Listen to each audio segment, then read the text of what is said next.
Hi there, this is Dr. Robert Hayes at University Park Family Medicine. I'm a family medicine and sports medicine physician, and I'm going to spend a little time today answering some questions that you sent in for our Facebook page. I'm just going to get right into it. The first question is, do I really need a physical every year? A little bit of a complicated question, but the easy answer is that physical is beneficial for almost everyone because it gives us a chance to spend some time doing some preventative evaluations and some preventative medicine. We give immunizations to children and adults. We can screen your blood pressure and do a physical exam looking for other abnormalities that may have come about over time, and can do screening tests to look for other problems that could arise over time as well. Second question is, I'm out of shape and need to lose weight, but I don't like to exercise. How can I lose weight healthily? Certainly, it's a combination of a variety of things to control your weight. Finding fun exercise can help to make it so that maybe the dislike of exercise isn't so bad. A good example of that is I like to play hockey. Other sports can be a good option as well. Eating healthily is a big component as well.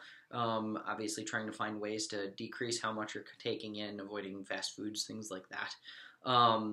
But if you have any doubts, certainly finding a healthcare provider that you can spend some time talking to for your particular case can be really helpful.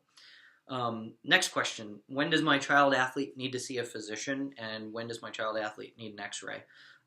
Certainly anytime a child suffers an acute or severe injury that needs to be evaluated, usually rather rapidly.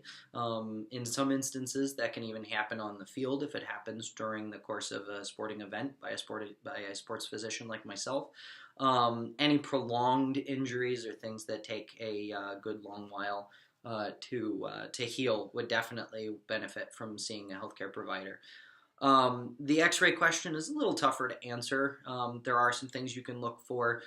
Point tenderness to a location, swelling, things like that can help to guide you a little bit as to when they should come see a physician such as myself.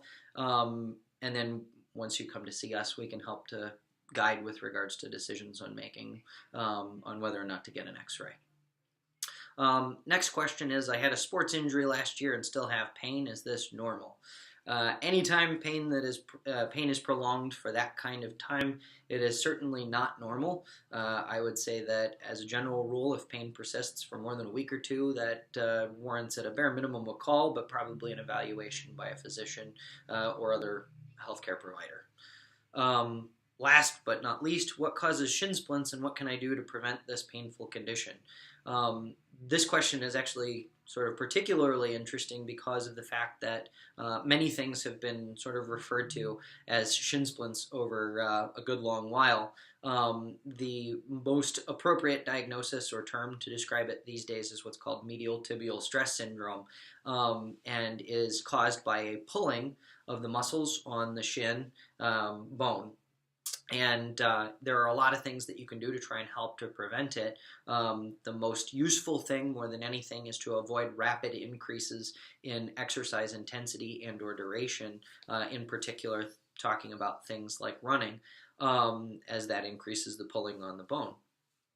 In addition, you can make sure that you have good supportive footwear, and if when in doubt, back down and rest a bit, and also when in doubt, go see a physician.